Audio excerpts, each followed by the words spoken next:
So mga sangkay, alam nyo, buong Pilipinas magugulantang sa ating pag-uusapan ngayon.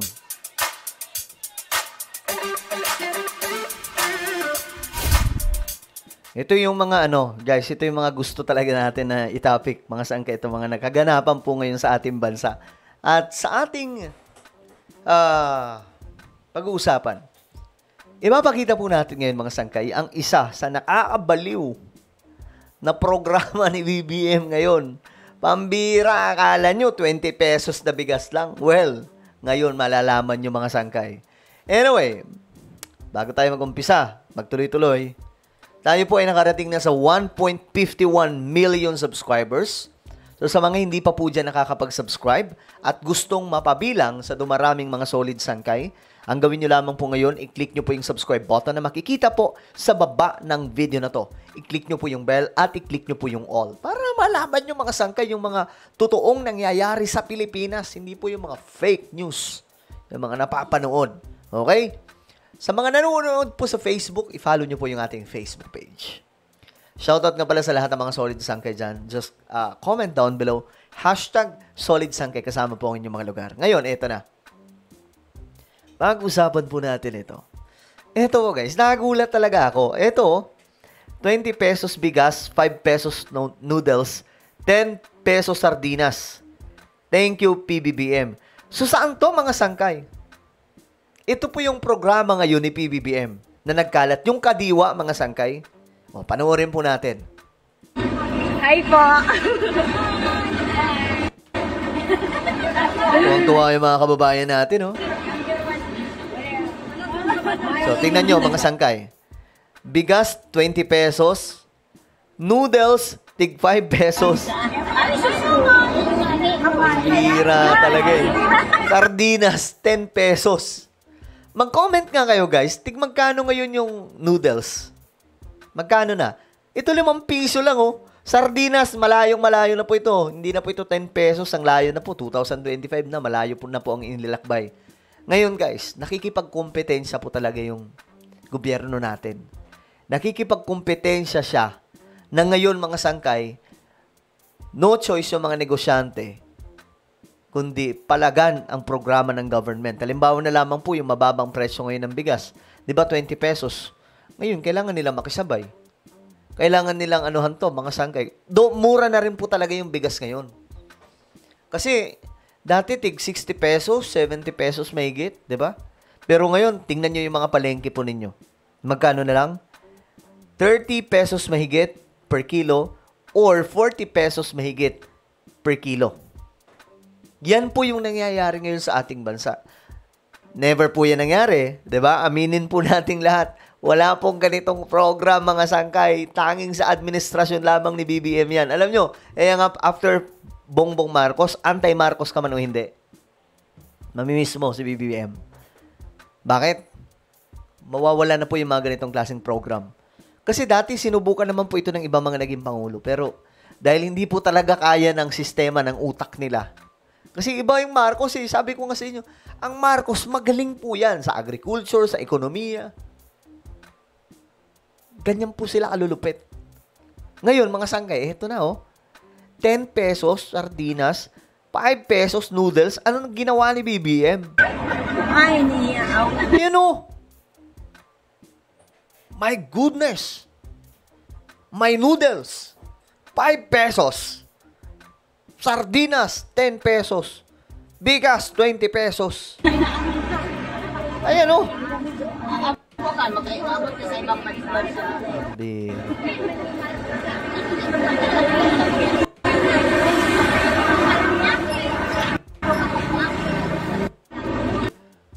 Nakakaloka, no? Guys. Nakakagulat itong ginagawa ni BBM ngayon. Basta nga tayo ng comment. Oh, yung mga nag-post ng binubukbok na bigas with dog picture na wala na sila, nakikipila na rin sila sa totoong 20 pesos per kilo na bigas. Panahon ni Digong, 70 pesos per kilo. Actually, totoo to ha. Hindi po ako anti-Duterte, guys. Hindi po ako anti-Duterte. Pero, real talk lang tayo, guys. Talagang, nung araw, kahit i-research nyo, try nyo lang sa Google. kung magkano yung bigas dati. 60 pesos. Naabutan pa yan ni BBM. Naabutan pa niya yung 60 to 70 pesos. Surely, yung ibang nakapila dyan, mga Duterte supporter, uy, wag naman kayong ganyan. Yan yun na sila, kung nakapila sila. At least, marirealize na nila ngayon, di ba? Sureness, mga bumabatikos kay BBM, nakapila din dyan. Isipin mo, tama ba yan, pipila ka para sa 20 kilo na bigas? Hindi ba dapat anytime meron yan? Ba yung sinasabi nila na meron ng 20 pesos na kilo? Isa totoo lang, pinahihirapan lang lalo ang... Ha? Ano daw? Pinipili lang kung saan nila gusto magbenta. Hindi yan sa pinipili. Ang gusto kasi ng mga to, magic eh. Yung tipong boom, tig 20 pesos lahat ng bigas. Alam nyo, kung ayaw nyo sa tig 20 pesos na bigas, pumunta kayo sa mga palengke, may tig 30 pesos mahigit na bigas doon. 40 pesos mahigit na bigas doon. Mura po yun.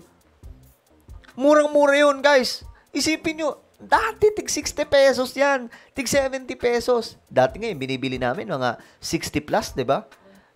Ano ba yun? Yung Coco Pandan na bigas. Nasa 60 pesos mahigit. Ngayon, tig 45 pesos, pababa na lamang po yun.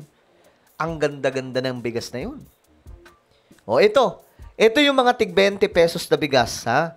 Tingnan nyo na lamang po, mga sangkay. Ito po. Tingnan nyo yung mga location, ha? Sobrang dami na po na ito. Noon, mabibilang lang. Ito ngayon, sobrang dami na, oh. Mga lokasyon, tingnan nyo mabuti, ha? Ito, hindi ko inaano, Duterte supporter ka man, Dilawan ka man, loyalista, lahat po tayo makikinabang dito. Ayan, no? Tingnan nyo na lang mabuti kung asan yung mga lugar ninyo para, siyempre, hindi kayo maligaw sa NCR to. Ngayon, mga sangkay, ito, pakinggan po natin. Pinaliwanag ni BBM sa unang pagkakataon, ang buo daw pong sistema para paunlarin ang lokal na produksyon laban sa smuggling. Kasi mga sangkay, alam niyo bakit mataas yung presyo ng mga bilihin sa Pilipinas? Dahil po sa mga smuggled products. Yung iba nga po yung bigas natin noon, nung wala pa po si BBM. Kaya pala sobrang mahal ng bigas dahil import tayo ng import. Yung mga bigas, yung mga palay ng mga magsasaka, mga sangkay, kinakawawa nito mga negosyante. Ngayon, ang ginawa ni BBM, sila na ang bumibili. Ang malupet pa doon, hindi nila binabarat yung mga palay ng mga magsasaka. Sapat talaga ang pagbili. Hindi po nakikipagtawaran mga sangkay, hindi po tulad sa, alam niyo naman, pag mga negosyante, di ba? Hanggat kaya, tatawaran talaga yan. Ito ang sinabi ni BBM, matindi to. Bakit ngayon lang? Bakit ngayon lang? Kung kaya nyo palang gawin, ba't di nyo ginawa nung 2022? Ayan, bakit ngayon lang at hindi nung 2022? Opo. Nung 2023. Ang key dyan ay yung production. Yung production. Okay? Kaya patayo namin ng irrigation, ang dami naming dam na ginawa, ang dami na naming pinamigay na makinarya. Kita nyo? Kita nyo yung ginawa niya? Nagpatayo ng mga dam, nagpatayo ng mga daanan ng tubig, namigay mga sangkay ng mga high-tech equipment na pangsaka, mga moderno po yan mga sangkay, mga advanced, parang ibang bansa. So, lahat ng ito mga sangkay, libreng abono, libreng seedlings, may mga cash pa na pinamimigay si PBBM para sa mga magsasaka. Lahat ng yan pinroseso from 2022 until 2025. Hindi po yan magic. Yung pagpapagawa ng mga dam, yung pagpapagawa ng mga irigasyon, hindi po yan magic. Lahat ng yan kailangan ayusin.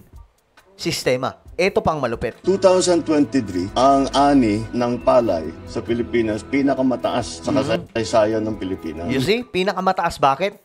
Dahil po sa programa ni BBM. Ito pa. Nalampasan pa yun noong 2024. Tumaas ng tumaas. Ibig sabihin, yearly tumataas po ng tumataas yung supply natin ng bigas. Bakit? Malupit ang sistema ni BBM. Hindi na po tayo yung tipong import ng bigas. Kasi doon nanggagaling yung mga smuggled na mga produkto Ang Pilipinas, ang mga opisyal na spoiled. Basta't import lang ng import. yun, yung tinutukoy natin. Ang katotohanan, ang nakita namin, ang pang-control doon sa presyo ng bigas ay ang smuggled na bigas. Yun ang sinasabi ko. Kaya pala sobrang mahal noon. Isipin nyo, 60 pesos to 70 pesos. So, parang sobrang mahal ng bigas. Dahil po sa mga smuggled na mga produkto na dinadala sa Pilipinas. Di ba, inuhoard pa nga po nila yung iba, tapos magtataas sa palengke. Pag tumaas na sa palengke, sa kanila ilalabas yung bigas. Ang uutak nito mga loko, mga sangkay, tapos may mga kapit ng mga to ng mga opisyal. Yan ang giniba ni BBM. Kaya nag-hoard. Ito ang pinakamalupit. Sinabi namin, ba't may ganito? At diba? hindi na iniintindi, basta puro ang import natin. Dahil ang nag-i-smuggle, mga opisyal din ng gobyerno. You see, guys. Kaya sobrang mahal ng bigas noon. Diba? Umabot pa po yan ng 80 pesos to 90 pesos per kilo. Diyos mio, Marimar. Pero ngayon, magkano? 30 plus, 40 plus per kilo. Diba? Ang lupet. Tingnan nyo, pumunta kayo sa mga palengke nyo. Ito, hindi ako maniniwala hanggat walang picture. Pumunta kayo sa inyong mga palengke. Yung mga palengke mismo, yung may mga baboy na mga nakasabit doon. Picturean nyo yung mga bigasan. Picturean nyo ngayon din. Tapos i-email nyo ako. O kaya i-send nyo sa Facebook ko. Ito yung Facebook ko. Para makita din po ninyo. Ito yung Facebook ko. Ayan. I-message nyo to. Saan kayo dyan? I-send nyo doon. Picturean nyo yung mga bigas nyo. Sobrang mura na ngayon. Hindi ako maniniwala kapag comment lang sasabihin na mahal ang bigas sa amin, ganito, 60 pesos. Picturean nyo. Picturean nyo yung kabuuhan, okay? Ngayon sabi ni BBM, Kumikita sila. O di bakit nila papalitan? Sige, pasok lang sila ng pasok. Grabe, Hindi nila no? iniintindi ang production. Hindi nila iniintindi yung sistema. Hindi nila iniintindi ang presyo ng palay, ang presyo ng bigas, ang Correct. kikitain ng magsasaka. Wala. di ba? Yung mga magsasaka, kawawa nung wala pa si BBM. Bakit?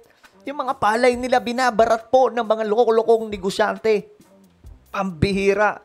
Ako, anak ako na magsasaka, nasasaktan ako nung nalaman ko to mga sanggay. But thank God. Kasi si BBM, ginawan po ito ng pamamaraan. Kailan po itong mga nag-smuggle? Basta ito yung nakita namin Opo. nung pag-upo ko. Diba? Pag upo niya, nakita niya. Kaya pala siya umupo bilang kalihim ng Department of Agriculture. Meron talagang ganyan. At rineraid na namin yung mga warehouse, nabawasan yung supply. Lahat yan, yung mga changes na ganyan, hindi ganun kasimpleng No, gawin. diba? Hindi ganun kasimple ang lahat ng yan. From 2022 to 2025, actually, ang bilis nga eh. Kasi ilang taon lang, 3 years, naayos ni BBM. Hindi ganun kasimple yun. Ilang presidente na po ang umupo dyan. Corazon Aquino, Ramos, Erap, Gloria, Noynoy, Duterte, lahat ng yan, walang nakagawa ng matinong sistema sa agriculture. Si BBM lamang. May batas na kailangan palitan. Ibang konsepto na. So, ngayon lang namin nabuo lahat. Matalino ang presidente natin. Kaya itong mga sangkay, inaasahan ko na sa darating na mga taon, baka ang mangyari pa dyan, makapag-export tayo ng bigas dahil sa dami ng supply sa Pilipinas. Yan ang abangan po natin. Alright? Well, ano po ang inyong opinion? Comment down below. At ayun, mayroon po tayong YouTube channel. Guys, paki-subscribe po ito, please. Ngayon din. Okay, at panoorin nyo po yung mga video natin dito dahil magaganda po yung topic natin dito about sa mga nangyayari sa ating mundo related po sa Bible prophecy. Kapag nakita nyo na ito sa YouTube, Sangkay Revelation, i-click nyo po yung subscribe, i-click ang bell, at i-click nyo po yung all. Ako na po ay magpapaalam. Mag-iingat po ang lahat. God bless everyone.